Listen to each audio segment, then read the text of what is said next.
दोस्तों नमस्कार, मैं हूं डॉक्टर ललित आप सबके सामने। उम्मीद करता हूं सब लोग अच्छे हैं। अगर आपने हमारे चैनल को अभी तक सब्सक्राइब नहीं किया है तो भी जल्दी से चैनल को सब्सक्राइब कर लो, वीडियो को लाइक कर दो और आगे शेयर करना बोलो, जिससे कि आप सभी लोगों को हमारी डेली क्लासेस मिल जाएं विदाउट नीड। दोस्तों बहुत बहुत स्वागत है आप सभी लोगों का। तो बिना किसी देरी के शुरुआत करते हैं सेशन की, और आज का सेशन स्पेशली आपकी डिमांड पर रखा गया है। इसमें आपने पैडागोगी के बारे में बात किया, तो आज हम पैडागोगी के बारे में ही बात करेंगे और पैडागोगी के क्वेश्चंस को आपके डिस्कस करने की। पहला प्रश्न मैं आपके सामने रख रहा हूं।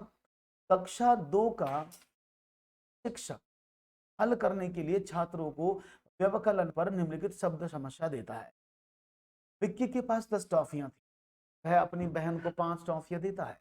विक्की के पास अब कितनी टॉफियां हैं? इस प्रकार की समस्या निम्नलिखित में से किस मॉडल या श्रेणी से संबंधित है, आपको बताना है। ठीक है ना। विस्तारण, पृथक्करण, दोहराव वाले योग, संयुक्त। एक कक्षा 2 का ये 2 है, ठीक है ना। एक कक्षा 2 का एक शिक्षक है, बच्चों को घटाने पर, व्यवकलन का मतलब है घटाना, सब्सट्रैक्शन। सब्सट्रैक्शन पर एक समस्या देता है कि विक्की के पास 10 टॉफियां थी, वह अपनी बहन को 5 टॉफियां देता है। विक्की के पास अब कितनी टॉफियां हैं? इस प्रकार की समस्या निम्नलिखित में से किस मॉडल या श्रेणी से संबंधित है? तो ये विस्तारण से संबंधित है, या फिर पृथक्करण से संबंधित है, दोहराव वाले योग से संबंधित है, संयुक्तिकरण से संबंधित है। तो राइट ऑप्शन बहुत ज्यादा मुझे मिल रहा है आपकी तरफ से, बिल्कुल सही आपने कहा। देखिए, विस्तारण का मतलब होता है एक्सपेंशन हो, यानी कोई आपके पास चीज है और वह, विस्तारण का मतलब क्या, वो एक्सपेंड हो गई, यानी उसका एक्सपेंशन हो गया। जैसे आपने कहा कि मेरे पास 10 टॉफियां थी और विक्की ने मुझे 5 टॉफियां और दे दी, अब मेरे पास 15 हो गई ना, तो मेरी टॉफियों का एक्सपेंशन हो गया। तो जोड़ने में हम एक्सपेंशन का यूज करते हैं। पृथक्करण का मतलब होता है लंबी जुदाई, सुना होगा आपने गाना, रासनाई लंबी जुदाई। तो जुदा मीन्स अलग हो जाना, जैसे ही कोई चीज अलग होती है ना, उसी को बोलते हैं पृथक्करण। अब विक्की के पास कितनी टॉफियां हैं? आपने कहा विक्की के पास 10 टॉफियां थी, उसने अपनी बहन को कितनी दे दी? राम प्यारी को उसने इसमें से ट्रॉफी दे दी 5। तो 10 में से जब 5 उसने कम कर दी तो उससे 5 कम हो गई ना, तो दैट इज पृथक, 10 में से 5 ट्रॉफियां अलग हो गई। सर एक बार कभी आप अच्छा ओके, चलिए दोहराव वाले योग की बात करते हैं, आज बोलेंगे शफी, डोंट वरी। दोहराव वाला योग का मतलब क्या होता है कि एक ही योग को, एक ही बात को आप रिपीट कर रहे हैं। जैसे आपने कहा मेरे पापा ने मुझे आज 2 रुपए दिए, सोमवार को भी 2 रुपए देते हैं, बुधवार को भी देते हैं, शुक्रवार को भी देते हैं और रविवार को भी देते हैं। मेरे पास कुल कितने पैसे हैं? तो एक ही नंबर को आप बार बार रिपीट करते हैं, तो इसको जोड़ने को कहते हैं दोहराव वाला योग। या आप इसको ऐसे भी कर सकते हैं, 2 गुणा 5 बराबर। ठीक है।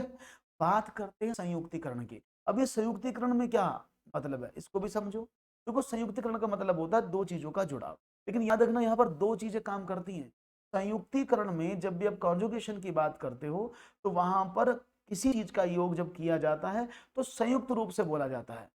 जैसे समझना, प्रणाम सभी को। जैसे मैंने कहा कि भाई ये टिल्लू है और ये बिल्लू है, ये दोनों दोस्त हैं। टुल्लू के पास 10 टॉफियां हैं, बिल्लू के पास 5 टॉफियां। अब मेरा क्वेश्चन पूछना, मैं जो बोल उसको ध्यान देना। टिल्लू के पास 10 टॉफियां हैं, बिल्लू के पास 5 टॉफियां हैं। टिल्लू और बिल्लू दोनों के पास मिलाकर कुल कितनी टॉफियां हैं? तो मैंने यहाँ दोनों इंडिविजुअल की बात नहीं की, दोनों लोगों को एक साथ संयुक्त रूप से जोड़कर पूछा है कि टिल्लू व बिल्लू के पास कुल मिलाकर कितनी टॉफियां हैं। तो ये समस्या क्या हुई? संयुक्तिकरण। डिफरेंस क्या है? अगर हम बात कर रहे थे विस्तारण में, तो टिल्लू के पास पूछी थी सिर्फ मैंने कि भाई विक्की के पास 5 टॉफियां थी, टिल्लू के पास 10 थी। विक्की ने अपनी टॉफियां टिल्लू को दे दी, टिल्लू के पास अब कितनी टॉफियां हैं? तो जब मैं इंडिविजुअल की बात करता हूं तो वहां पर होता है विस्तारण। जब मैं दो या दो से अधिक लोगों को साथ जोड़ के बोलता हूं, वहां होता है संयुक्तिकरण। Is it clear? समझ में आ गया संयुक्तिकरण क्यों था? क्योंकि मैंने क्वेश्चन में क्या बोला, टिल्लू और बिल्लू दोनों के पास। जब वो दोनों के पास, तीनों के पास, पांचों के पास ऐसे पूछेगा तो संयुक्तिकरण समस्या बदल जाएगी। It clear? बहुत बढ़िया। निशांत ने एक सरल योग प्रश्न निम्नलिखित तरीके से हल किया। यह किस प्रकार की त्रुटि? 49 में 85 को जोड़ा तो उसने ऐसे लिख दिया। ये किस प्रकार की त्रुटि? गलत संक्रिया, पुनर्वर्गीकरण की त्रुटि, गलत कलन विधि, या मूलभूत तथ्य त्रुटि? देखते हैं आपका जवाब क्या मिलता है। Nishant, solve a simple addition question in the following way. What kind of error is this? Wrong operation, reclassification error, wrong algorithm, या मूलभूत तथ्य बेसिक ऑपरेशन?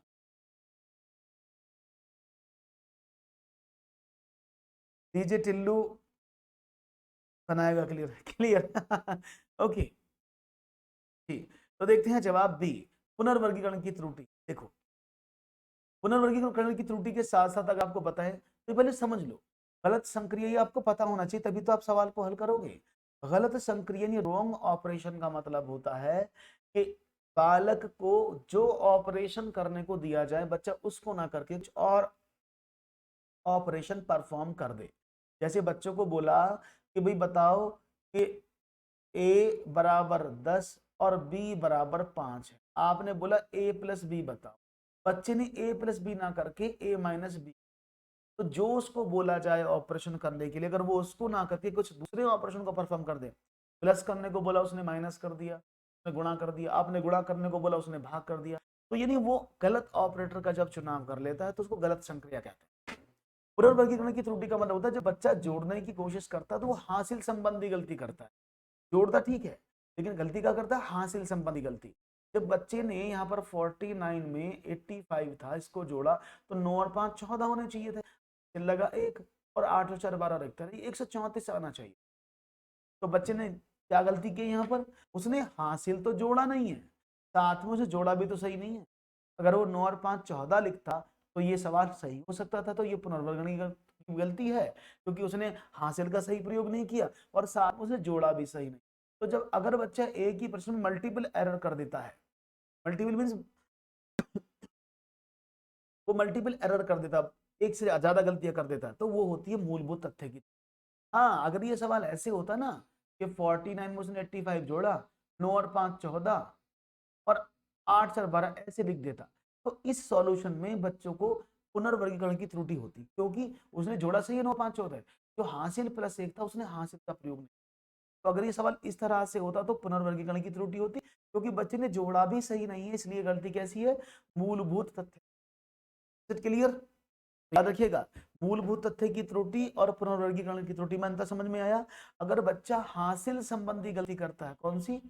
हासिल संबंधी गलती, तो अगर वो सिर्फ हासिल संबंधी गलती करता है तो वो पुनर्वर्गीकरण की त्रुटि होता है, लेकिन वहां बच्चा जोड़ना घटाना गुणा भाग करना एकदम सही रूप से कर लेता है। हाँ, एक से ज्यादा गलती करेगा पीहू तो वो कौन सी होगी? मूलभूत तथ्य की त्रुटि। गलत कलन विधि का मतलब होता है रॉन्ग स्टेप्स यूज करना, यानी वो तरीके से गलत। जैसे उसने कहा भाई 4 9 में 85 जोड़ा, अब उसने ऐसे जोड़ दिया, 8 4 12 का 2 का, 9 और 5 14 और 1 15, उसने ऐसे लिख दिया। तो जोड़ना इधर से होता है इकाई के अंक से, उसने इधर से जोड़ दिया। और ये अधिकतर गलत कलन जो होता है, रॉन्ग ऑपरेशन कहाँ परफॉर्म होता है? ये होता है जब आप रूल अप्लाई करते हैं, जैसे बोर्ड मास का आप रूल लगाते हैं, और बोर्ड मास का रूल लगाते समय आप गुणा से पहले भाग से पहले गुणा कर देते हैं। क्लियर? तो ये क्या है? इसको बोलते हैं पुनर्वर्गीकरण की गलत कलन विधि।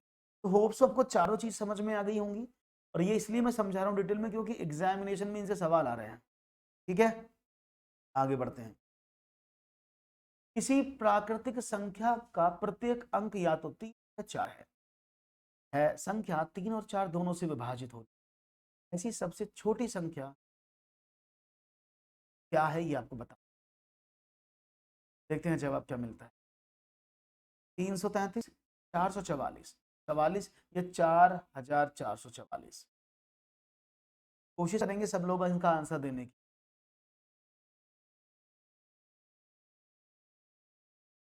जी,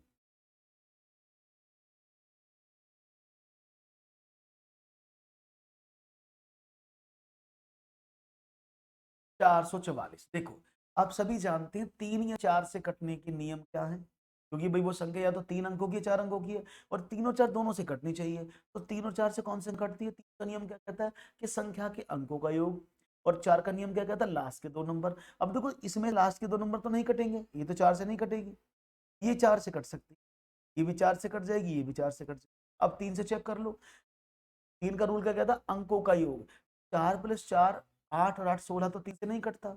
4 और 4 8 भी 3 से नहीं कटता, लेकिन 4 प्लस 4 प्लस 4 12 3 से कट जाता है। राइट ऑप्शन क्या है? Option number B is the correct answer. ठीक है, क्लियर है? ओके, ये तो बहुत क्लियर लिखा हुआ है, एवरीथिंग इज क्लियर। हाँ, जीतू ने सही कहा, आप ऐसे कर सकती हैं तो आपको दिखना लगेगा। पर सवाल, अंकिता 56 को 506 के रूप में और 25 को 205 के रूप में लिख, और किस प्रकार शिक्षक उसकी सहायता कर सकते हैं, ये आपको बता। अंकिता ने स्थानीय मान की अवधारणा को ठीक से नहीं समझा। अंकिता ने अभी तक 100 तक गिनती नहीं सीखा है। अंकिता को लगता है कि वह कभी भी गणित का अध्ययन नहीं कर सकती। अंकिता लापरवाह लड़की है, वह कभी भी अध्ययन की ओर ध्यान नहीं। इनमें से आप क्या समझते हैं और कैसे सहायता कर सकते हैं, क्या आपको समझ मिलती है? ये तो सबको पता है, समझ क्या मिलेगी कि Ankita rights 56 as 506 and 25 as 205 and how can teacher help? तो क्या कर सकते हैं, बिल्कुल सही जवाब है, ये तो आपको बहुत अच्छा पता, क्योंकि अंकिता को जब भी समझना, जब भी कोई बच्चा 506 को 56 लिख दे या 56 को 506 लिख दे, तो बच्चा संख्या में स्थानीय मान के कारण प्रॉब्लम होती है। तो जब भी बच्चा ऐसे अंकों को छोटा बड़ा कर दे, जीरो को भूल जाए ना, तो क्या होती है वो गलती, वो स्थानीय मान संबंधी गलती होती है। सब आप जान, आपने एकदम सही जवाब दिया। अंकिता ने स्थानीय मान की अवधारणा क्या है, इसलिए उसके साथ है, उसको स्थानीय मान अच्छे से समझना चाहिए। आवाज बहुत कम आ रही है, आवाज को बताने कम आ रही है, 1 मिनट रुको मैं बढ़ाता हूँ। क्या मेरा वॉल्यूम कम आ रहा है आप लोगों को? जी, 1 मिनट रुकिएगा, मैं बढ़ाता हूँ। आवाज तो कम नहीं है, आवाज तो एकदम ओके है, आवाज में तो कोई दिक्कत नहीं है, यहाँ से तो एकदम सही आवाज आ रही है। फिर भी आपको लगता है तो मैं बढ़ा देता हूँ, 1 मिनट रुकिए। तो आपको आवाज कम आ रहा है, okay wait a minute, increase कर देता हूँ, ठीक है ना? ओके, वेट करिएगा। सर जी बिल्कुल कम है सर, तो आपने मुझे पहले क्यों नहीं बताया? 1 मिनट रुकिएगा, वॉइस का शायद इशू आ रहा है आप लोगों को, मैं देख लेता हूँ कहाँ दिक्कत आ रही है। अगर आपको आवाज में कमी लग रही है तो मैं उसको अभी थोड़ा सा increase, okay don't worry, okay okay, अभी ठीक है जी, अभी ठीक हो गई होगी एकदम, अब तो ओके है ना? अब तो खूब तेज हो गई है, कोई प्रॉब्लम तो नहीं है? अभी हो जाएगी एकदम ओके, डोंट वरी, मैं खुद चेक कर लेता हूँ। अभी ठीक है, कोई प्रॉब्लम? अब ठीक है ना? ठीक है, कोई प्रॉब्लम? अब ठीक है ना?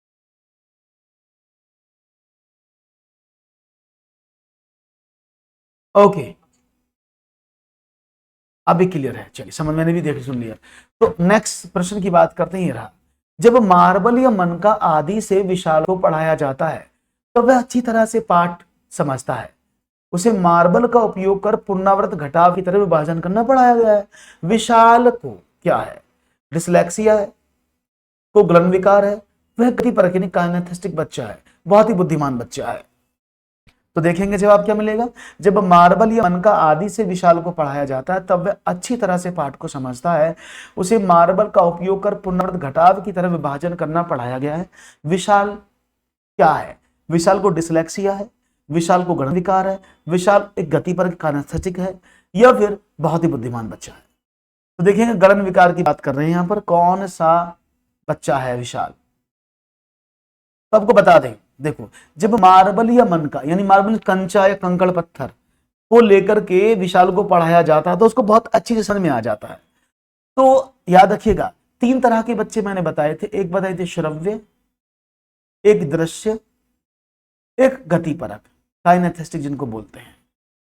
देखो, श्रव्य बच्चे को सुनकर समझ के आता है, सुन के समझते हैं वो। जैसे कई बच्चे देखोगे जोर जोर से बोलकर पढ़ते हैं, जोर जोर से बोलकर पढ़ के वो याद करते हैं, तो उनको जोर जोर से बोलकर ही याद होता है। तो ऐसे बच्चे श्रव्यात्मक बच्चे होते हैं, यानी उन बच्चों को आवाज कहाँ से आती है, अपने मुखमंडल से उनके शब्द निकलते हैं, उनके कर्णों में जाते हैं, जिससे कि उनको चीजें समझ में आती हैं। तो ऐसे बच्चों को श्रव्यात्मक बच्चा कहा जाता है, जो सुनकर याद करते हैं।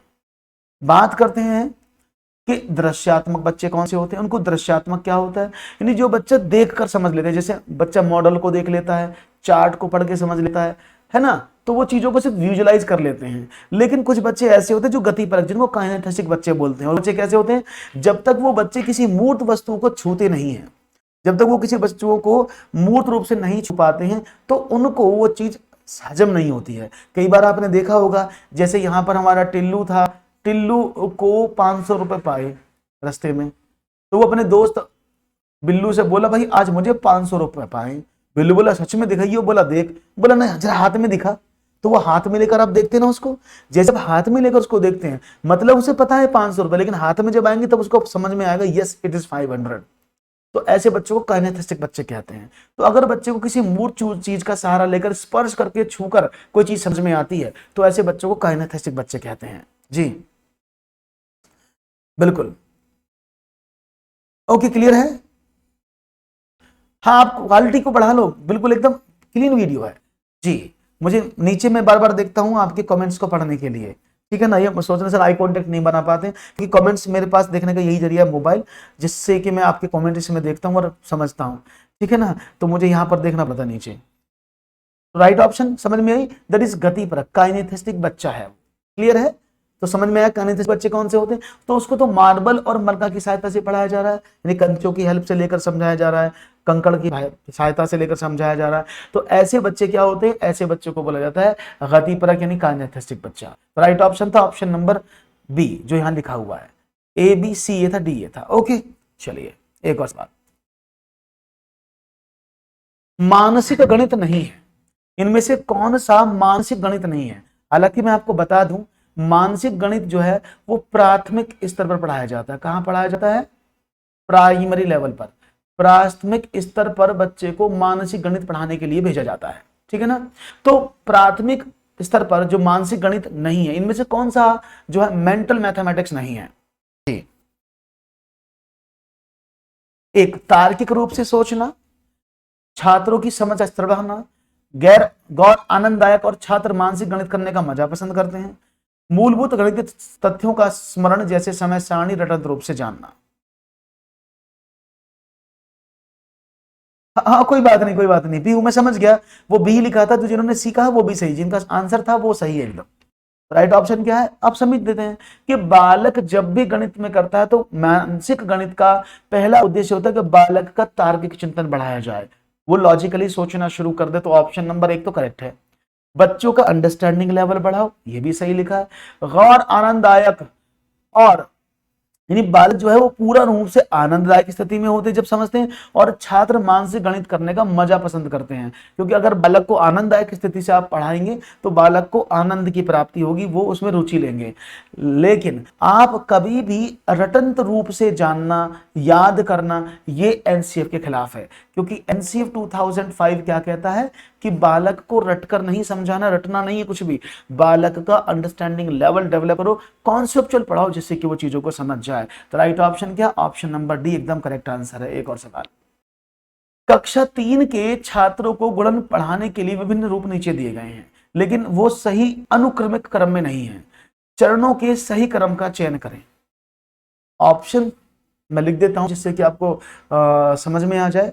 ओके मैं ऑप्शन लिख देता हूं, ऑप्शन नंबर ए है DCBA, ऑप्शन नंबर बी है ACBD, ऑप्शन नंबर सी है जी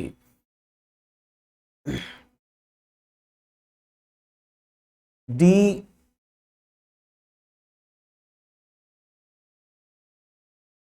तो मैंने कर दिया है डी, सॉरी कर सकते हैं DBCA, और ऑप्शन नंबर 4 है नन ऑफ दीज। तो ये ऑप्शन आपके सामने लिखे हैं और मैं चाहूंगा पहला है समीकरण का उपयोग करके बार बार योग, यानी उदाहरण के लिए 6 + 6 + 6 = 18, पहाड़ों का उपयोग करके 2 एकल अंकों के साथ गुणन, बार बार योग के संक्षिप्त रूप में गुणन, उदाहरण के लिए 6 + 6 + 6 = 6 × 3 = 18, कहानी के माध्यम से बार बार योग पहाड़ा सिखाना। तो आपके अकॉर्डिंग इनमें से कौन सा क्रम आपको लगता है जिससे आप इस सवाल को आसानी से कर सकते हैं। ये बी है। ओके कभी इसको समझ रहे हो आप, इस बी, 2 बार डी नहीं है, इनमें से कोई नहीं। ACBD DCBA, तो लेट्स सी देखते हैं जवाब क्या मिलता है जी।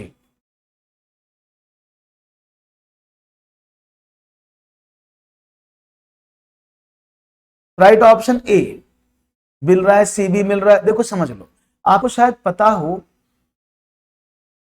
ELPS मैंने आपको बताया है, एक ELPS थ्योरी होती है जिसके आधार पर आप चीजों को सीखते हैं। अब ये ELPS क्या होता है, ई का मतलब होता है एक्सपीरियंस, एल का मतलब होता है लैंग्वेज, पी का मतलब होता है पिक्चर्स, और एस का मतलब होता है सिंबल। तो सबसे पहले बच्चा अनुभव के आधार पर काम करता है, जिसमें लैंग्वेज आती है, कहानी आती है।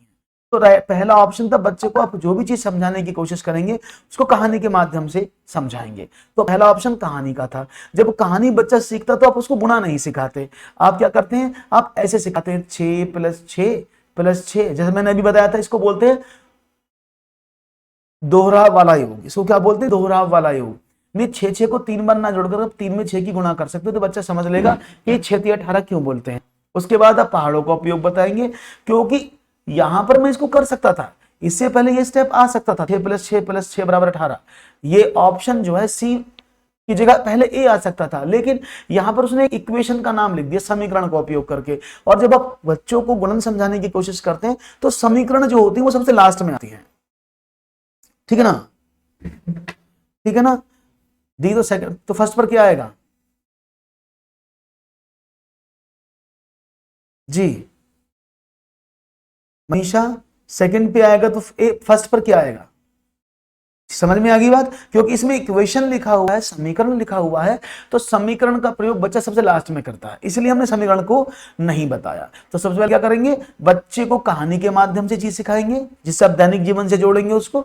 उसके बाद उसको आप बार बार उदाहरण के लिए योग का दोहरा वाला योग कराएंगे, फिर उसको गुणन में परिवर्तित करेंगे, उसके बाद इक्वेशन को सॉल्व कराएंगे।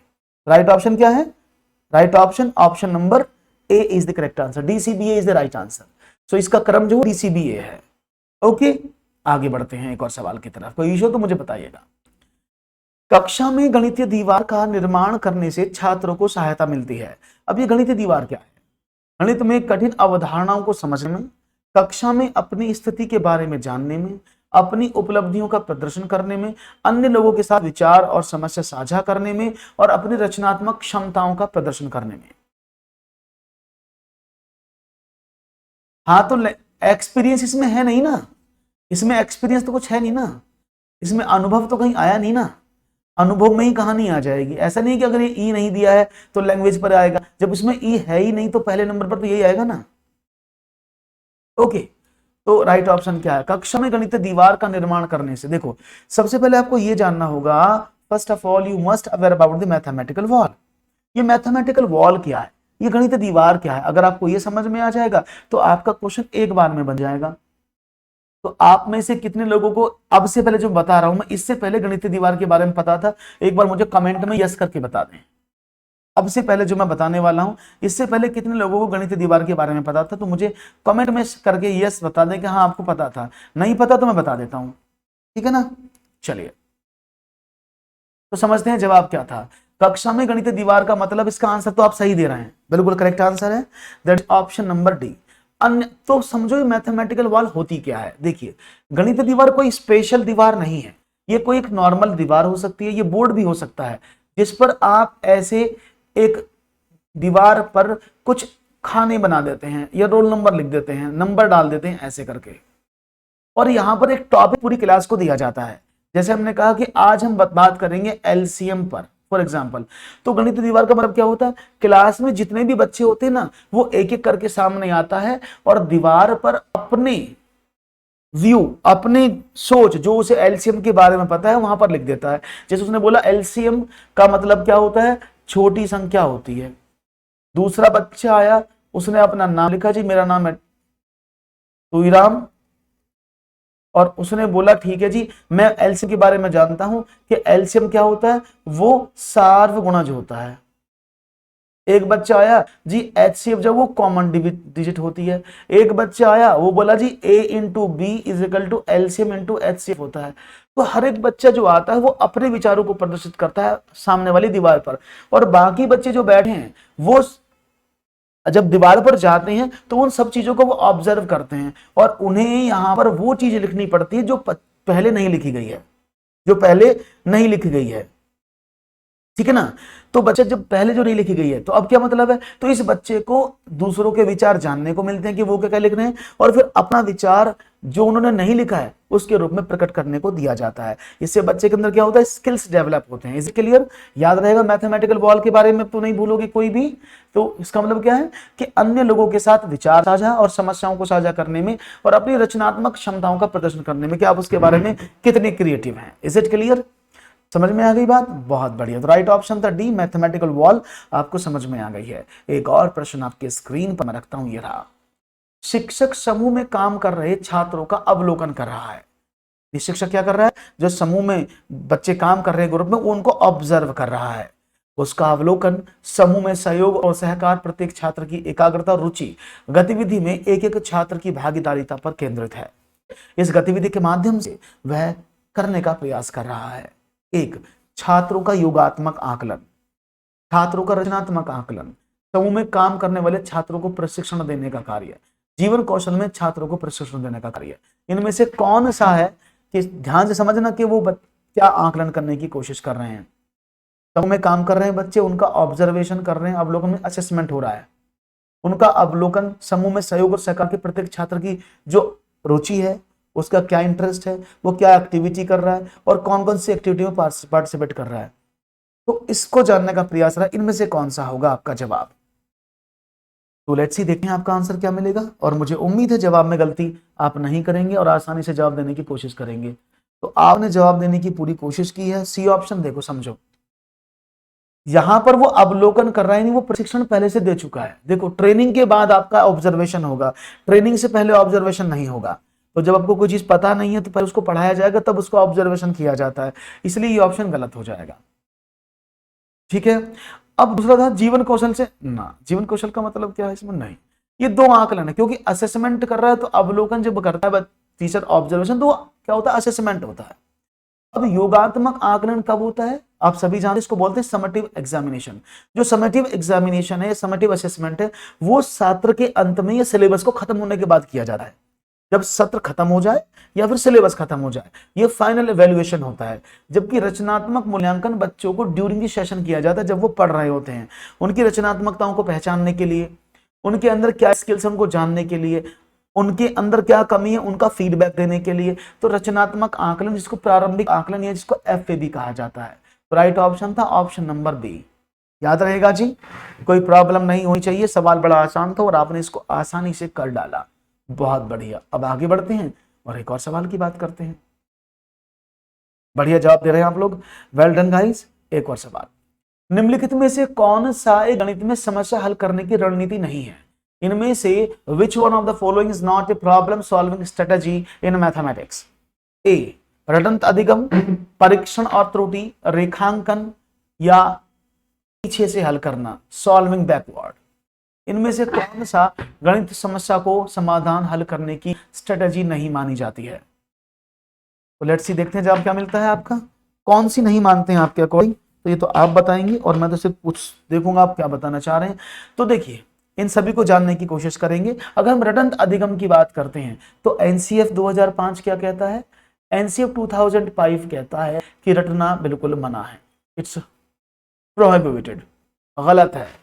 परीक्षण और त्रुटि को बोलते हैं ट्रायल एंड एरर, यानी यहां पर बच्चा, बिल्कुल सही बात है कि बच्चे को आप परीक्षण भी कराएंगे और उसकी त्रुटि भी चेक करेंगे, बिल्कुल सही बात है जी।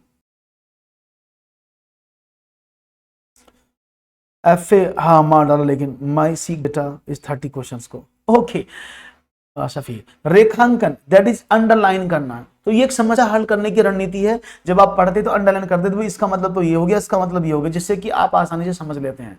और ये बैकवर्ड क्या होता है? कई बार आपने ऐसी समस्या देखी होंगी, 1+1/1+1+1+2, इनको सॉल्व करना है। तो ऐसी जब समस्याओं को आप सॉल्व करते हैं तो क्या करते हैं, ऐसी समस्याओं को सॉल्व करने के लिए आप बैक एंड से सॉल्व करते हैं, जिससे कि इस सवाल का आसानी से उत्तर निकल आता है। तो उसको बोलते हैं सॉल्विंग फ्रॉम बैकवर्ड, पीछे से हल करना। ये भी एक गणित समस्या हल करने की रणनीति है। लेकिन ये रटंत अधिगम, क्योंकि रटना तो बिल्कुल मना है, इसको आप नहीं कह सकते सही, क्योंकि यह गलत।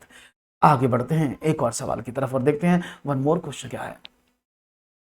5वीं कक्षा की पाठ्य पुस्तक में दी गई निम्नलिखित समस्या पढ़ें। 2 सेंटीमीटर बराबर 1000 किलोमीटर के पैमाने के साथ मानचित्र दिया गया है। यदि मानचित्र की दूरी 2.5 सेंटीमीटर है तो किलोमीटर में दो स्थानों के बीच की वास्तविक दूरी कितने किलोमीटर है? यह समस्या है। समस्या हल करने का कौशल बढ़ाना, प्रकृति में अंतःविषयी, प्रकृति में अन्वेषणात्मक, उच्च स्तरीय चिंतन कौशल पर आधारित। यानी read the following problem given in the 5th grade text book. The map is given with a scale of 2 centimeter is equal to 1000 kilometer. If the distance of the map is 2.5 centimeter, then how many kilometers is the actual distance between two places in kilometer? This is the problem of what? Increased problem solving skills, interdisciplinary in nature, exploratory in nature, based on high level thinking skill. तो देखते हैं आपका जवाब क्या है। समस्या को जरूर पढ़ें और याद रखिएगा, समस्या में एनसीएफ ने स्पेशली अनाउंस किया है, क्या अनाउंस किया है कि बालक को आप अन्य विषयों के साथ जोड़कर भी पढ़ाएंगे, और जो बच्चों को अन्य विषयों के साथ जोड़ना होता है वही समस्या प्रकृति में अंतर विषय या इंटरडिसिप्लिनरी प्रॉब्लम्स कहलाती हैं। आपने एनसीएफ में पढ़ा है ना कि बालक को अन्य विषयों के साथ गणित को जोड़कर पढ़ाया जाए, तो उन समस्याओं को ही, यानी एक सब्जेक्ट से दूसरे सब्जेक्ट को कनेक्ट करना ही अंतः विषयी समस्या कहलाता है, यानी इंटरडिसिप्लिनरी अप्रोच कहलाता है। तो यहां पर देखो, उसने बोला कि मानचित्र दिया गया। अब देखो, मानचित्र जो है वो कभी गणित में नहीं बनाया जाता। मानचित्र क्या कभी गणित में बनता है? नहीं बनता ना। मानचित्र ज्योग्राफी यानी भूगोल में बनाया जाता है, और मानचित्र को आप सॉल्व करने के लिए निकालें उन दोनों के बीच की दूरी कैलकुलेशन गणित में निकाली जाती है ना। तो यानी भूगोल को गणित के साथ कनेक्ट किया जा रहा है। तो जब अभी मैंने बताया, जब ऐसी समस्याएं आती हैं कि दोनों समस्याओं को आप जोड़कर लिख सकते हैं, तो जहां पर एक विषय के साथ दूसरे विषय का कॉम्बाइन हो जाए उसको बोलते हैं सब्जेक्ट का इंटीग्रेशन हो जाए, तो उसी को बोलते हैं प्रकृति में अंतर विषय समस्या। तो ऐसी समस्या जिनमें एक विषय को दूसरे विषय के साथ जोड़ दिया जाए, वो सबसे पहले उसको आप चेक करोगे वो विषय में कैसी है, तो वो अंतर विषयी समस्या है। तो राइट ऑप्शन था ऑप्शन नंबर 2, इंटरडिसिप्लिनरी नेचर, क्योंकि यहाँ पर ज्योग्राफी को गणित के साथ जोड़कर पढ़ाया जा रहा है, जिससे कि बालक को ज्योग्राफी के बारे में, भूगोल के बारे में भी या सामाजिक अध्ययन के बारे में जानकारी मिल जाए। Is it clear? तो राइट ऑप्शन था बी, समझ में आ गया होगा। क्लियर है? वेरी गुड, आगे बढ़ते हैं। हाँ बिल्कुल बिल्कुल सही बात, इंटरकनेक्ट सब्जेक्ट ही इंटरडिसिप्लिनरी है, बिल्कुल। गणितीय शब्द संदर्भित करता है कैलकुलेटर, रूलर, फीता, पैमाना, चांदा, दिक्सूचक आदि। आशा, लिखित सामग्री, लिखित प्रतीकों को अपने उद्देश्यों की स्थापना करने वाले सार्थक शब्द, निर्देशों सहित सभी प्रकार की सामग्रियां, जियोबोर्ड और उड़ी मॉडल, धनात्मक क्षणें, अधिक आदि जैसी भौतिक सामग्रियां, सूत्रों और अवधारणाओं, ग्राफ पेपर, बिंदु चादरों आदि पर आधारित रेखाचित्र। तो देखूंगा आपका जवाब इनमें से कौन सा आता है, क्या होता है वो सही या होता है विचित्र, ये तो आप बताएंगे मेरे मित्र। तो राइट ऑप्शन क्या होगा? Let's see. गणित शब्द संदर्भित किसको करता है? कैलकुलेटर को, रूलर को, फीता, पैमाना, चांदा, दिक्सूचक आदि। भाषाओं को, लिखित सामग्री, लिखित प्रतीक, अपने उद्देश्य की स्थापना करने वाले सार्थक शब्द, निर्देशों सहित सभी प्रकार की सामग्रियां, या क्या? देखो, अगर बहुत बढ़िया आपका जवाब मुझे मिल रहा है, that's very nice, just because of B is the right answer. क्यों है बी सही जवाब? क्योंकि भाषा, लिखित सामग्री, लिखित प्रतीक, ये सब क्या है? ये उद्देश्यों को, जितने भी आपने देखा, कैलकुलेटर, रूलर, फीता, पैमाना, ये सभी टूल्स हैं। जियोबोर्ड हो या धनात्मक क्षण, ये सब टूल्स हैं, लेकिन ये सब किसके अंदर आते हैं? देखो ना, सामग्री, लिखित सामग्री हो या प्रतीक हो या फिर सार्थक शब्द हो, निर्देश हो, भाषा हो, इन सब के अंदर गणित शब्द अपना आप इंक्लूड कर लेगा। जब लिखित सामग्री आएंगी तो सारी चीजें मूर्त अमूर्त सब आ जाएंगी उसके अंदर। तो राइट ऑप्शन तब बी। तो बी ऑप्शन परफेक्टली सही जवाब है इन चारों ऑप्शन की जगह एक आंसर देने के लिए। राइट ऑप्शन था ऑप्शन नंबर बी। बहुत बढ़िया। एक और सवाल, बहुत सारी गणित जानने की तुलना में किस प्रकार गणितीयकरण किया जाना चाहिए, यह जानना अधिक उपयोगी है। यह वक्तव्य किसने दिया? How mathematization compare to knowledge a lot of mathematics to do. It is more useful to know. This statement has been given by David Wheeler, George Polio, Van Hale और Vygotsky. हाँ बिल्कुल जी, और राइट ऑप्शन मिलना है B, सब जानते हैं। तो देखो, चीजों को समझने की कोशिश करना। ये स्टेटमेंट मैं लिख देता हूं। वाइगॉत्स्की को क्या दिया गया था? आपने कहा था सामाजिकता का सिद्धांत, है ना। इन्होंने सामाजिकता का सिद्धांत दिया था ना, ये बच्चा समाज में रहकर सीखता है। वॉन हेले ने ज्योमेट्री लेवल दिया था, यानी ज्यामिति के लेवल।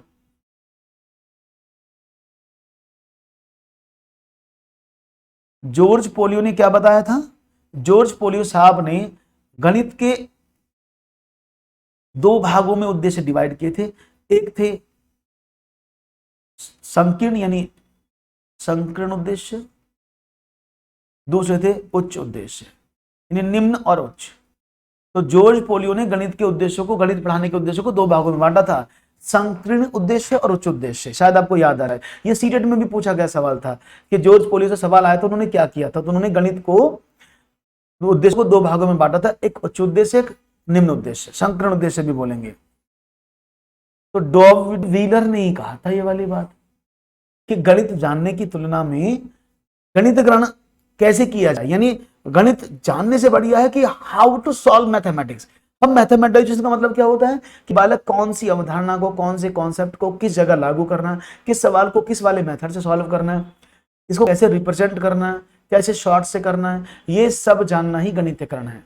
तो डेविड व्हीलर ने कहा कि बहुत सारी गणित जानने की तुलना में अगर आप ये जान लो ना कि गणितीकरण मैथमेटिक्स कैसे हो रहा है, कैसे करना है, तो आपको सारी समस्याएं सॉल्व हो जाएंगी। तो ये स्टेटमेंट दिया था डेविड व्हीलर ने, ठीक है ना। इन चारों के बारे में मैंने बता दिया आपको, जिससे कि आपको आगे फ्यूचर में प्रॉब्लम ना हो कि क्वेश्चन ने क्या काम किया।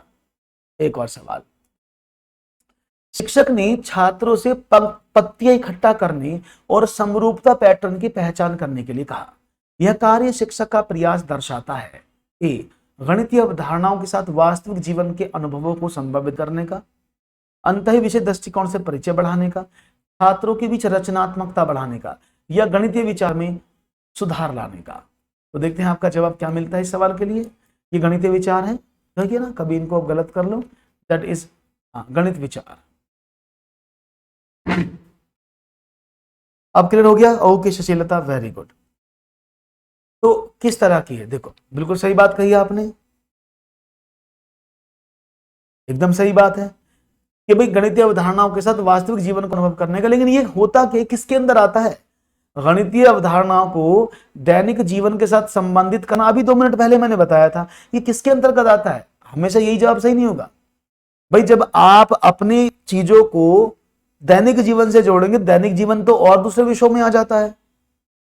अगर आप गणित को दूसरे विषयों के साथ जोड़ोगे तो वो अंतर विषय होता है। तो दैनिक जीवन में भी तो ये होता है, गणित को गणित से थोड़ी जोड़ते हो आप, दूसरी सब क्षेत्र की समस्याओं से जोड़ते हो। पेपर आसान है, डरने की जरूरत नहीं है संतोष। अब राइट ऑप्शन क्या होना चाहिए? That is option number B. ये जो अवधारणाओं को जोड़ा जाता है ना, वो अंतर विषय दृष्टिकोण के अंदर ही आता है। नहीं तो विषय में विषय ना पढ़ा जाए, विषय में विषय को पढ़ा जाए, तो अंतर विषय दृष्टिकोण में ही आप अवधारणाओं को दैनिक जीवन से जोड़ते हैं। तो ये इसका पार्ट है, ठीक है ना। अब अंतर विषय का मतलब क्या हुआ? अब देखो, ये जो पत्तियां हैं उनको इकट्ठा किया गया। अब जो पत्तियां विषय वो तो साइंस का सब्जेक्ट है या वो ईवीएस का पार्ट है भाई। या जो पेड़ पौधे जो होते हैं या तो वो ईवीएस में आते हैं या फिर वो आते हैं किसमें? साइंस में। और आप कह रहे हैं उनमें समरूपता की पहचान करनी है, और समरूपता किसका टॉपिक है? गणित का टॉपिक है। तो बच्चों को ईवीएस के साथ गणित को जोड़कर पढ़ाने की बात की जा रही है। केमिस्ट्री कहां से आ गई इसमें? तो बच्चों को ईवीएस के साथ गणित पढ़ाने की कोशिश कर जा रही है। तो ये समस्या क्या है? तो टीचर का पर्पस है कि बच्चों के अंदर वो अंतर विषय दृष्टिकोण को परिचित कराने की कोशिश कर रहा है। तो राइट ऑप्शन था ऑप्शन नंबर बी। पेडागोगी तो बहुत गलत हो रही है आप लोगों की भाई, ऐसे कैसे करोगे? अगर ऐसा चलेगा तो मामला खराब हो जाएगा, है ना। चलो आगे बढ़ते हैं, एक और सवाल की बात करते हैं। तो सही सवालों के जवाब देने के प्रयास करें। एक और सवाल है, कक्षा 5 के विद्यार्थी को एक गतिविधि दी जाती है। 2 गुणा 2 गुणा 2 का एक घन प्राप्त करने के लिए कितने इकाई घनों की आवश्यकता होगी? विद्यार्थी को यह गतिविधि प्रदान करने का मुख्य उद्देश्य क्या है? गणित में विद्यार्थियों की रुचि पैदा करना, विभिन्न आकारों के घनों की रचना करना, एक बड़े घन में सही आने वाले इकाई घनों की संख्या का अनुमान लगाना, यह गणितीय शब्दावली का विकास करना। जब बी नहीं होगा तो ए लगाएंगे। हाँ अच्छा ओके। हाँ, chemistry plus math, geography plus math, history plus math, ये सब में फिर तो अंतर विषय होंगे। अगर ऑप्शन अंतर विषय नहीं होता तो ऑप्शन नंबर 1 सही होता। जी। तो कक्षा 5 के विद्यार्थियों को एक गतिविधि दी जाती है कि 2 गुणा 2 गुणा 2 का घन प्राप्त करने के लिए कितने इकाई घनों की आवश्यकता होगी। विद्यार्थियों को यह गतिविधि प्रदान करने का मुख्य उद्देश्य क्या है। प्रणाम अमर, कैसे हैं आप। तो गणित में विद्यार्थी की रुचि पैदा करना, ये तो ऑप्शन नहीं है, क्योंकि रुचि तो हम किससे पैदा करते हैं जी, गणित खेल और मनोरंजनात्मक पहलू से कर देते हैं। आकारों की रचना करना यह उद्देश्य नहीं हो सकता, क्योंकि पूछा कितने घनों की आवश्यकता क्वेश्चन है। राइट ऑप्शन क्या होगा, बिल्कुल सही। एक बड़े घन में एक आपके पास 2 गुणा 2 का घन है, ऐसे वाला। बच्चों को बोला इसमें कितने घन आ सकते हैं, एक एक इकाई, यानी ये वाले कितने घन रख सकते हो जिसमें सिर्फ सबकी लंबाई एक एक ही है, एक लंबाई एक चौड़ाई एक ऊंचाई एक गहराई। तो बच्चा क्या करेगा, इसमें कितने एग्जैक्टली आ सकते हैं इनका अनुमान लगाने का कोशिश, इनको जानने की कोशिश करता है। तो कितने आ जाएंगे, आपने कहा सर अगर आने की बात करें तो 8 घन इसके अंदर आ जाएंगे, ऐसे ऐसे 8 आ जाएंगे ना। अगर आप 2 बाई 2 का इंटू 2 का एक क्यूब है, उसमें 1/1 के कितने क्यूब्स आ जाएंगे, तो आप क्या करेंगे, इसका डिवाइड करेंगे ना, तो 8 आ सकते हैं ना। तो बच्चा बस यही जानने की कोशिश कर रहा है कि एक बड़े घन में कितने इकाई यानी यूनिट क्यूब्स आ सकते हैं। इकाई का मतलब क्या है, यूनिट का मतलब क्या है, जिसकी लंबाई चौड़ाई और ऊंचाई एक एक सेंटीमीटर हो। तो राइट ऑप्शन दिया आपने सी, एकदम बढ़िया है, कोई प्रॉब्लम नहीं है। एक और सवाल की तरफ बढ़ते हैं। कौन विद्यार्थियों के लिए कठिन ज्यामितीय अवधारणा हो सकती है। जैसा कि आप जानते हैं कि जब कौन होते हैं बच्चे के लिए ज्यामिति में कठिन अवधारणाएं हो सकती हैं। कोणों की अवधारणाओं को समझने में विद्यार्थियों की सहायता करने के लिए निम्न गतिविधियों का क्रम क्या होना चाहिए। कागज मोड़ना, जियो बोर्ड, बिंदु लगे कागज आदि के माध्यम से, न्यून कोण में अधिक कोण की अवधारणा से परिचित कराना, परिचित वस्तुओं को कोणों को दर्शाना, या कोणों को सरल कोण, समकोण, न्यून कोण, अधिक कोण की तुलना करने के लिए अनौपचारिक इकाइयों का प्रयोग करना। इनमें से कौन सा आपका हो सकता है सही। सही गतिविधि का क्या क्रम है इसमें से जी। मैं ऑप्शन यहां लिख देता हूं, इधर ऑप्शन नंबर ए है जी, पहले मैं लिख देता हूं ABCD। ऑप्शन नंबर बी है जी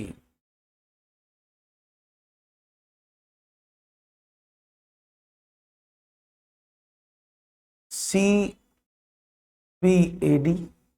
ऑप्शन नंबर सी है CABD।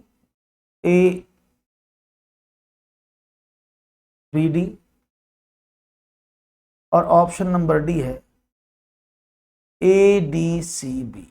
दीज आर 4 ऑप्शन, और आपको बताना है इसका आंसर क्या होगा। ABCD, कागज मोड़ना, जिया बोर्ड, बिंदु लगे कागज आदि के माध्यम से। सी, ए और सी बहुत ज्यादा कंफ्यूज हो रहे हैं आप लोग। देखिए अभी मैंने बताया अगर आप ज्यामितीय अवधारणा पढ़ोगे सबसे पहले क्या करोगे, आप बच्चे को मूर्त चीज दिखाओगे ना, जो परिचित वस्तु जिसको वो जानता है उसमें एंगल दिखाने की कोशिश करोगे। तो पहले नंबर पर तो यही आएगा ना। उसके नंबर पर आप कागज मूर्त वस्तु को लेकर समझाओगे भाई ये कागज है, इसके यानी इनको गतिविधि बोलते हैं, एक्टिविटी आ जाएंगी नंबर 2 पर। तीसरे नंबर पर क्या आएगा, वो उनको बताएगा कि न्यून कोण अधिक कोण का मतलब क्या होता है, और उसके बाद वो उनकी तुलना करवाएगा कि सरल कोण, समकोण, न्यून कोण, अधिक कोण में क्या अंतर है। राइट ऑप्शन था ऑप्शन नंबर सी, पहले सी फिर ए फिर बी और डी, इस तरह से इसका आंसर था। तो ये सही क्रम क्या है, CABD। राइट ऑप्शन था CABD, करेक्ट आंसर है, कोई प्रॉब्लम नहीं है, समझ में आ गया होगा, बहुत बढ़िया। एक और प्रश्न लेते हैं फिर आपकी तरफ। तो वन मोर क्वेश्चन, रेडी हो जाओ जल्दी से एक और आंसर देने के लिए, सही है ना, बढ़िया। आपको समझ में आ रहा पेडागोगी, इसका मतलब वेरी गुड। तो भाई लाइक वाइक भी करते रहना वीडियो को, और इसको आगे चैनल को सब्सक्राइब करके शेयर भी करते रहना। रजत को योग का प्रश्न दिया जाता है और वह उसे इस प्रकार हल करता है, 67 + 45 = 22। इसका कारण क्या हो सकता है। एक, रजत को संख्या के अर्थ समझ नहीं आए हैं और वह इसलिए संख्याओं को सही सही नहीं जोड़ सका। हाँ बस खड़े हो जाना सभी, कोई बात नहीं है। ऐसा लगता है कि रजत ने लापरवाही के कारण गलत प्रक्रिया को अपनाया, जोड़ने के स्थान पर घटा दिया है। रजत में बुद्धि का स्तर कम है, वह गणित नहीं सीख सकता। अभ्यास की कमी इस गलती का मुख्य कारण है, रजत को कठिन अभ्यास करना चाहिए। तो देखते हैं आपका जवाब क्या मिलता है, इनमें से कौन से ऑप्शन को आप चूज करते हैं। ABCD के रूप में आपके आंसर्स आपके सामने लिखे हैं, तो let's see what will be the right answer. Option मिलने लगे हैं, ABCD के रूप में आप सोच रहे होंगे, विचार कर रहे होंगे, तो जल्दी से अपना आंसर कमेंट सेक्शन में जरूर दें क्वेश्चन नंबर 29 का, कि आपको इसमें से कौन सा ऑप्शन सही लगता है, कि सही जवाब क्या है। ए चलिए, अर्थ समझ में नहीं आए हैं, यानी 67 को 45 में उसको ऐड नहीं, 7 और 5 12 का 2 का, 6 और 4 10 और 11 इतना आना चाहिए, उसने पता ना 22 लिख दिया है। तो उसने कैसे किया होगा? अच्छा, उसने ऐसे किया है, मतलब 7 में से 5 गए 2, 6 में से 4 गए 2, तो उसने जोड़ने के स्थान पर क्या कर दिया? घटा दिया है। अब शायद आपका आंसर बदल जाए। तो क्या समझ, रजत को अर्थ समझ में, अगर अर्थ समझ में नहीं आता तो वो घटाता थोड़ी, करेक्टली घटा दिया उसने। अगर अर्थ समझ में नहीं आता तो सही सही नहीं घटा पाता ना, उसने सही सही घटाया है। तो ऐसा लगता है कि रजत ने लापरवाही के कारण गलत प्रक्रिया को अपना लिया है, जोड़ के स्थान पर उसने घटा दिया, यही तो करा है उसने। अब बी हो गया ना। सवाल को सही से पढ़ो, अगर आप सवाल को सही से पढ़ोगे ना तो गलत नहीं होगा, आप उसको आसानी से कर लेंगे। तो जरूरी है कि इस प्रश्न को सही से पढ़ा जाए। अगर आप प्रश्न को एकदम एक्यूरेटली पढ़ लेंगे तो डेफिनेटली आपके जवाब सही होंगे, ठीक है ना।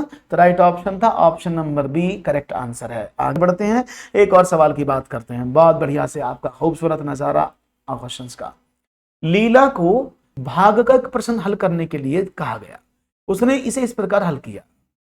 मैं यहां लिख देता हूं, इस सीधा लाइन में आ गया। 60 में 6 का डिवाइड करें तो 6 एकम 6, और ये आ गया 6, और उसने यहां पर उतार दिया 0, ऐसे उसने ये उत्तर लिखा। तो लीला भागफल में लिखना भूल गई है, इस प्रकार की गलती है। ये किस प्रकार गलती है जी?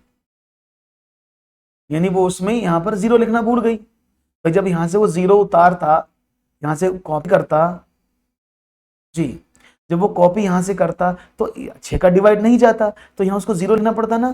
तो लीला जो है वो भागफल में 0 लिखना भूल गई। ये गलती किस प्रकार की? दोषपूर्ण कलन है, ये आधारभूत तथ्य की कमी है, या वह गलत प्रक्रिया है, या लापरवाही है जी? डिफेक्टिव कैलकुलेशन है, mistake of basic fact, wrong process है, या फिर नेग्लेंस है। तो आप जवाब दे रहे हैं बी। अरे आधारभूत तथ्य की गलती कैसे है? उसने भाग तो सही किया है ना, उसने गलत कहां किया? भाग तो उसने सही किया। देखो, आधारभूत तथ्य की गलती तब होती है जब वो इसमें सही से भाग नहीं कर पाता। उसने भाग तो 6 एकम से सही किया ना, तो उसका जो प्रोसेस है कि जब 0 यहां पर नहीं जाता, दैट इज प्रोसेस। ये प्रक्रिया क्या है कि जब यहां पर आप ऊपर से उतारते हैं नीचे और इस संख्या का भाग नहीं जाता तो आपको यहां पर 0 बढ़ाना पड़ता है, that is a process, that is a process. तो उसने गलत प्रक्रिया को अपना लिया है, ठीक है ना। तो गलती कौन सी है? प्रोसेस की गलती है, उसने सही प्रोसेस फॉलो नहीं किया, इसलिए लापरवाही जब भी होगा, ये सब लापरवाही में गलती आती है। अगर लापरवाही अब जब भी आंसर देंगे तो लापरवाही का रीजन जरूर एक्सप्लेनेशन होगा। अगर लापरवाही का रीजन एक्सप्लेन नहीं है तो आप लापरवाही कभी आंसर नहीं लगाएंगे। जैसे कि आपने पीछे वाले प्रश्न में देखा था, लापरवाही कारण गलत प्रक्रिया को अपनाया और उसने यहां पर रीजन दिया, जोड़ करने के स्थान पर घटा दिया है। तो जब भी लापरवाही देगा तो आपको रीजन भी देगा, ठीक है ना। तो राइट ऑप्शन क्या? ये रॉन्ग प्रोसेस उसने किया है, इससे प्रक्रियात्मक ये प्रक्रियात्मक गलती है। Okay, very good. एक और सवाल। एक शिक्षक चाहता है कि उसके विद्यार्थी खरीदी गई सब्जियों और फलों के बिल तैयार करें और भिन्नात्मक मात्राओं जैसे 1/2 किलोग्राम, 1/4 किलोग्राम के लिए कीमतों की गणना करें। यह करने का सबसे अच्छा तरीका कौन सा है? लिखित कार्य, सर्वे, चर्चा, भूमिका निर्वाह, इनमें से सबसे अच्छा तरीका है? हाँ बोलेगा, नेगलेक्ट करने का। सब तो नेगलेंस ही होता है ना। आप जितने भी क्वेश्चन करोगे, हर जगह जाओगे तो नेगलेंस एरर मिलेगा आपको। ऐसा तो आप कहीं भी क्वेश्चन कर लो तो सारी एरर नेगलेंस की होंगी वो तो, ठीक है ना जी। तो देखते हैं जवाब क्या मिलता है आप लोगों का। क्वेश्चन नंबर 40 आपके सामने है। डी, एक शिक्षक चाहता है कि उसके विद्यार्थी खरीदी गई सब्जियों और फलों के बिल तैयार करें, भिन्नात्मक मात्राओं 1/2, 1/4 किलोग्राम के लिए कीमतों की गणना करें। यह कार्य करने का सबसे अच्छा तरीका कौन सा है? लिखित कार्य, सर्वे, चर्चा, भूमिका निर्वहन। तो देखिए, जब मैंने आपको बताया था जब भी बिलों की बात आए, जहां पर भी बिल तैयार करने की बात आए, कीमत की बात आए, यानी जब भी रुपए या पैसे से संबंधित कोई भी गणना हो, तो बच्चे को सबसे अच्छा उदाहरण होता है भूमिका निर्वहन। Role play method is the best method, याद रखिएगा। जब भी आप किसी बच्चे को रुपए संबंधी, पैसे संबंधी कोई भी कैलकुलेशन करने के लिए देते हैं तो याद रखिएगा उसका सबसे अच्छा जो मेथड है, जो सबसे अच्छा उसका मैट्रिक्स पढ़ाने का, वो रोल प्ले मेथड होता है। याद रखिएगा, मैंने इसको आपको बहुत बार बताया है, that is called role play method. Is it clear? बात समझ में आ गई सबको? कोई प्रॉब्लम तो नहीं है? तो भाई ये थे आज के सवाल। अगर आपको कैसे लगे मुझे जरूर बताएं। अगर आपको प्रश्न समझ में आए हो तो लाइक जरूर कर देना वीडियो को और शेयर कर देना, और मुझे पता ना कि आपको कैसे क्वेश्चन और चाहिए जिससे कि मैं और अच्छे अच्छे क्वेश्चन आपके लिए लेके आऊं। तो बहुत बहुत स्वागत है आप सभी लोगों का, आज आप जुड़े इसके लिए बहुत बहुत धन्यवाद। उम्मीद करूंगा ये सेशन आपको समझ में आया होगा। तो भाई चैनल को सब्सक्राइब जरूर कर लें, वीडियो को लाइक करके आगे जरूर बढ़ा दें। बहुत बहुत शुक्रिया, बहुत बहुत धन्यवाद आप सबका जुड़ने का आज के लिए। तो आज के लिए इतना ही, आप मिलेंगे नेक्स्ट सेशन में, तब तक के लिए बाय साय।